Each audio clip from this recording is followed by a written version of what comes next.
नमस्कार मित्रों, आपने थंबनेल में देख ही लिया होगा रामायण और महाभारत। ऐसी कोई खास चर्चा नहीं करने जा रहा हूँ। एक दिल से कुछ बात आई थी जिसको आपके साथ सिर्फ शेयर कर रहा हूँ। कुछ शुरू करूँ इसके पहले एक छोटी सी स्टोरी सुनाता हूँ। एक बहुत बड़े व्यापारी थे।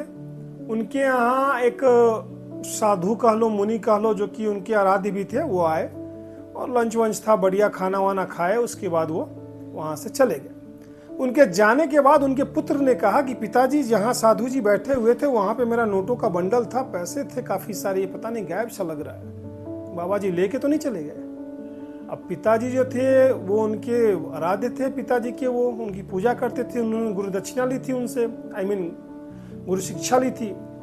तो वो जेब से गए, बोला छोड़ो बेटा कोई बात नहीं, पैसे है और कमा लेंगे। Chapter close. साल भर के बाद फिर उन्हीं गुरु जी को इन्वाइट किया गया। गुरुजी आए, खाना पीना जो भी प्रवचन का कार्यक्रम था, आशीर्वाद वगैरह सब कुछ हुआ। जाने का जब टाइम आया तो बेटा उनके पास आया। बेटा ने कहा कि गुरुजी बुरा न माने, आपसे एक छोटी सी चीज पूछता हूं, आप बुरा मत मानना। आप गुरुजी ने बोला पूछो। बोला पिछली बार जब आप आए थे, यहाँ बैठे थे, प्रवचन हुआ था, सारी चीजें हुई थी, यहाँ मेरे पैसों का बंडल था, वो गायब हो गया आपके जाने के बाद। इतना सुनते ही गुरुजी जोर जोर से रोने लगे। रोने का पर्पस लोग चुप करा रहे हैं। बोले देखो बेटा, तुम इसलिए सोच रहे हो कि मैं रो रहा हूं कि तुमने मेरे ऊपर ये लांछन लगाया, नहीं। तुम्हारा पैसा यहीं रखा हुआ था जहां मैं बैठा था, जहां मेरा आसन था। उस पैसे को मैंने तुम्हारे घर के जो रामायण रखी है ना सामने, उसमें डाल दिया था। मुझे दुख इस बात का नहीं है कि तुम मेरे ऊपर लांछन लगा रहे हो, मुझे दुख इस बात का है कि पिछले 1 साल में तुम्हारे घर के किसी भी आदमी ने रामायण का कोई पन्ना ही नहीं पलटा। इसकी बात मैंने क्यों की? भारत के अगर मूल में आप जाएंगे तो बेसिकली 3 ग्रंथ या 2 ही कहूँ एक तरीके से, रामायण और महाभारत। ऐसे तो 4 वेद, 18 पुराण और बहुत सारी ऐसी किताबें हैं, पुस्तकें हैं जिनको पढ़ के आप अपने ज्ञान को बढ़ा सकते हैं। मैं इन सिर्फ 2 की चर्चा क्यों कर रहा हूँ? छोटा भी है, सटीक भी है, पढ़ सकते हैं, मतलब ऐसा कोई अनडूएबल नहीं है। आप देख सकते हो यहाँ पर रामचरितमानस, देन गीता भी, गीता महाभारत का पाठ। क्यों पढ़ना चाहिए? आज के हमारे बच्चों को पता ही नहीं इसके बारे में, और यही कारण है कि उनमें नैतिक शिक्षा का अभाव हो रहा है। AICTE जैसे संस्थानों को लॉन्च करना पड़ रहा है, UHV कॉलेज एजुकेशन में कंपलसरी करना पड़ रहा है। क्यों? कल्चर हम बोलते हैं डिस्ट्रॉय हो रहा है, हम बोलते हैं कि हमारी सोसाइटी बर्बाद हो रही है। भाई दिमाग को तो फीडिंग चाहिए, दिमाग को फीडिंग मिल रही है इंस्टा और फेसबुक के रील से। और हमारी किताबें जो हैं वो रखी हुई हैं पूजा की जगहों पे, जिनको हम बस होली दिवाली आरती गाते हैं जिनका। तो वहां से हमें नैतिकता की शिक्षा तो नहीं मिलेगी। चाहे वो सत्य हो, धर्म हो, कर्तव्य निष्ठा हो, धर्म अधर्म के बीच का जो अंतर हो, उसके बीच का जो संघर्ष हो, कठिन परिस्थितियों में निर्णय लेने की स्थिति हो, लोगों के साथ कैसे डील किया जाए, जीवन के जो व्यवहारिक सूत्र होते हैं, चाहे वो परिवार के स्तर पे, चाहे वो समाज के स्तर पे, राजनीतिक स्तर पे, मित्रता के स्तर पे, नेतृत्व के स्तर पे, जो मानवीय गुण है, चाहे वो क्षमा हो, चाहे त्याग हो, चाहे दया हो, चाहे समर्पण हो, इन तमाम चीजों की बातें करें, बड़ी लंबी वीडियो जाएगी, लेकिन मैं उसमें नहीं जाना चाहता। मेरे कहने का पर्पस सिर्फ इतना है कि क्या हमने इसको पढ़ा है? Answer is no. और हमने पढ़ा भी नहीं है तो हम इसको समझने की कोशिश क्यों कर रहे हैं? इसको सिर्फ स्टोरी मान के ही पढ़ा जाए ना, महाभारत को सिर्फ स्टोरी मान के ही पढ़ा जाए ना, तो उससे बहुत सारी चीजें ऐसी निकल करके आती हैं जो कहीं ना कहीं हमारे जीवन में हमको बेहतर बनाती हैं। आज पूरी दुनिया, चाहे वेस्ट से लेके ईस्ट तक, जब व्यक्तिवाद के सिद्धांत में दौड़ रही है ना, वहां पे जहां पे कि फ्रायड और चार्वाक जैसे दार्शनिक को जो है, वहां पे इंडिविजुअलिज्म जो है ना, उसको एक आदर्श माना जा रहा है। वहां पे मतलब जहां कल्चर बन गया, यहाँ पे मैं, मेरी पत्नी, या मैं, मेरा पति और मेरा बच्चा, दैट्स ऑल। भारत का तो ये कल्चर ही नहीं रहा। ये तो हम तो सर्वे भवन्तु सुखिनः सर्वे सन्तु निरामया में विश्वास करते हैं, गरुड़ पुराण में लिखा हुआ है। हमारे यहाँ तो प्रोविजन है महाप्रसाद का, लंगर का। आप रेफर करो ना US को, क्या बोलते हैं? There is no free food, if there is free food there is poison. और हमारा कल्चर क्या चल रहा है? हमारा कल्चर क्या रहा शुरू से? अभी पितृपक्ष चल रहा है, राइट? पितृपक्ष में आपने देखा होगा कि मतलब क्या होता है, तीन निकालते हैं खाना, अलग से पितरों को देने के पहले। पहला किसके लिए? कुत्ते के लिए, दूसरा कौवे के लिए और तीसरा गाय के लिए। कौन है कुत्ता? Lowest version of society. कौवा सारी गंदगियों को साफ करता है, गाय हाईएस्ट वर्जन ऑफ सोसाइटी। पूजा करते हैं हम। तो हमारा कल्चर तो ये रहा है कि भाई लोएस्ट से लेके हाईएस्ट तक सबका ख्याल रखना है, लेकिन ये हमारे बच्चों को पता है क्या? नहीं पता है। हाथ में मोबाइल स्क्रॉल हो रहा है, खाना खा रहे हैं, मोबाइल स्क्रॉल हो रहा है, सो रहे हैं। उस मोबाइल में भी ये सारी बातें दी गई हैं, लेकिन ना हमने कभी जानने की जहमत उठाई, ना हमने एज ए पेरेंट कभी उनको सीखने के लिए मजबूर किया। हमारे धर्म ग्रंथ, चाहे वो रामचरितमानस हो, रामायण हो या महाभारत हो, ये हमारी संस्कृति और परंपरा से केवल हमारा जुड़ाव नहीं करते हैं। भारतीय संस्कार की जो जड़ें हैं ना, जो रीति रिवाज है ना, जो सभ्यता है ना, वो कंप्लीटली साइंटिफिकली ही डेवलप्ड है।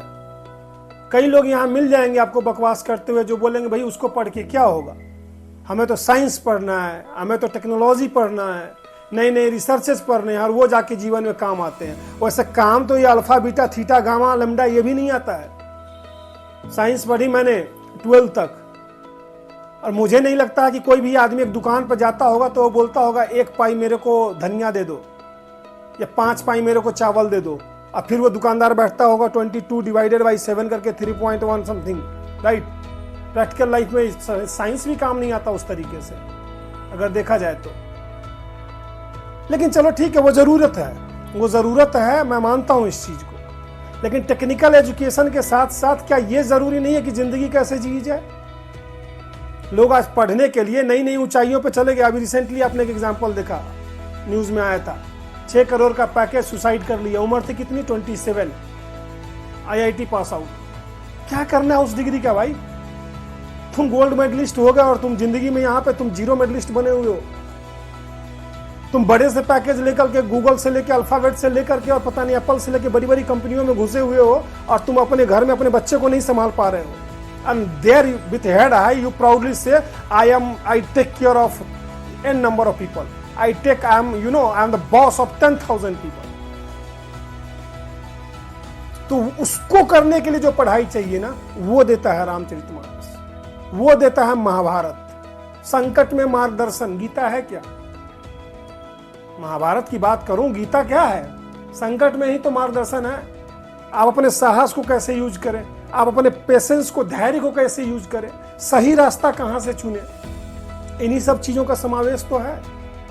और हर एक कांड में आप देखोगे तो सिर्फ प्रॉब्लम यह है कि हमने उसको एक मोटी बुक समझ के रख दिया कि पिताजी और दादाजी के पढ़ने की चीज थी। नहीं, अगर आप मेरा वीडियो देख रहे हो, चाहे आप बच्चे हो चाहे आप उनके पेरेंट्स हो, आज ही स्टार्ट करो। और मुझे भी इंस्पिरेशन मिली, एक मेरे अग्रज, मेरे प्रिय मित्र, उन्होंने बोला भाई सोना है तो सोने के पहले कम से कम एक तो पढ़ना ही है, पढ़ना पे चाहे जैसे भी है। शुरू मैंने भी इतना ही से किया था, बाद में पता चला कि जिंदगी के इतने गूढ़ रहस्य वहाँ पे हैं। जिन चीज़ों के लिए भटकता हूँ, जिन चीज़ों के लिए सर परेशान होता है, जिन चीज़ों के लिए टेंशन में घूमता हूँ, वो सारी चीज़ें खुली पड़ी हुई हैं वहाँ पे, किसी से पूछने की आवश्यकता नहीं है। ये है रामचरितमानस, ये है कहीं ना कहीं महाभारत। आप पढ़ो तो सही कि भारतीय संस्कृति कितनी साइंटिफिक थी, कितनी वेल डिजर्व थी।